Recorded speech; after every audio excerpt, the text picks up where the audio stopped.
মাননীয় প্রধানমন্ত্রীকে চারিদিকের থেকে কিছু দুষ্ট চক্র ঘিরে রেখেছে। এখন আমাদের ছেলেরা কিভাবে জান দিতে হয়, কিভাবে শহীদ হইতে হয় সেটা শিখে গেছে। এখানে অন্য দেশের এজেন্ডা বাস্তবায়ন করলে হবে না। মাননীয় প্রধানমন্ত্রীকে বুঝতে হবে তার সামনে অনেকগুলি সমস্যা অবস্থান নেওয়ার জন্য। সংস্কারটা আপনারা যদি এখানে শুনেছেন, জামায়াতের সেক্রেটারি জেনারেল খুব বিস্তারিতভাবে ব্যাখ্যা করেছে। এটা কিন্তু কোনো দলকে সুবিধা দেওয়ার জন্য না, কোনো ব্যক্তিকে সুবিধা দেওয়ার জন্য না, এটা হলো জনগণকে সুবিধা দেওয়ার জন্য। যখন যে সরকার আসে সে যেন অন্যের উপর অন্যায় করতে না পারে, এটাই হলো তার মূল লক্ষ্য। কারণ যারা ক্ষমতায় আসে তারা মনে করে তাদের বাপের দিনের সম্পত্তি বা চাচার দিনের সম্পত্তি, আমি যা ইচ্ছা তা করব। হাসিনা যেরকম বলতো, এটা আমার দেশ, আমার বাবার দেশ, এটা আপনারা শুনেছেন। এটা হলো বাংলাদেশ, এটা কারো দেশ না, আমাদের সকলের দেশ। সুতরাং এখানে জনগণ যেটা চায় সেটাই করতে হবে। আমরা সর্বসম্মতিক্রমে সিদ্ধান্ত নিয়েছিলাম যে সংস্কার প্রয়োজন।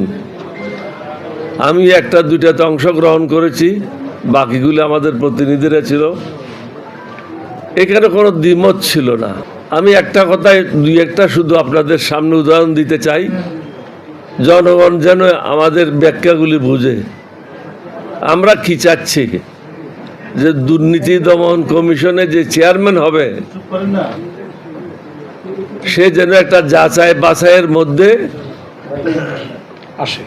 আসে এবং তাকে নির্বাচিত করা হয়।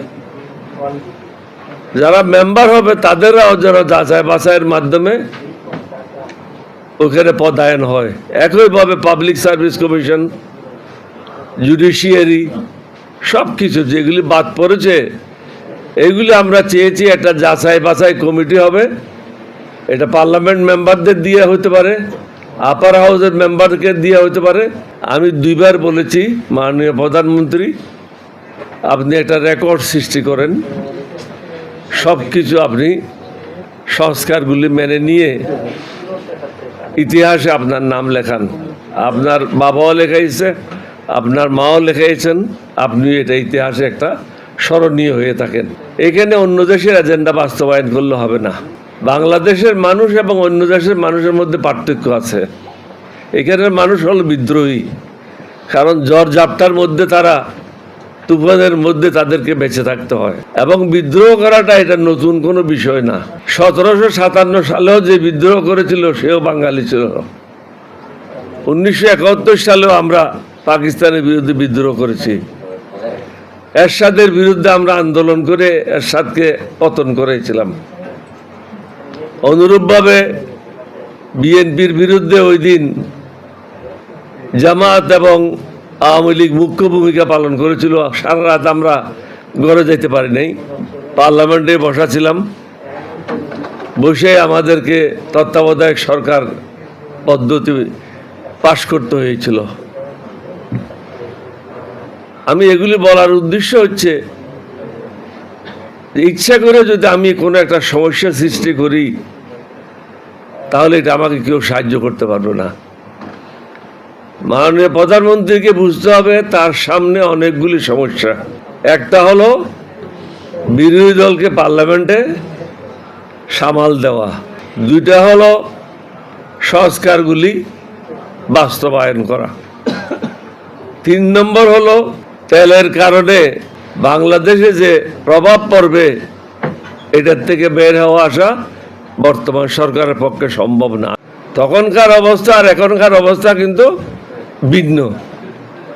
এখন আমাদের ছেলেরা কিভাবে জান দিতে হয়, কিভাবে শহীদ হইতে হয় সেটা শিখে গেছে। তখন কিন্তু আমরা যখন আন্দোলন করেছি তখন শহীদ হওয়া শিখে নাই, এখন কিন্তু জান দেওয়া শিখেছে।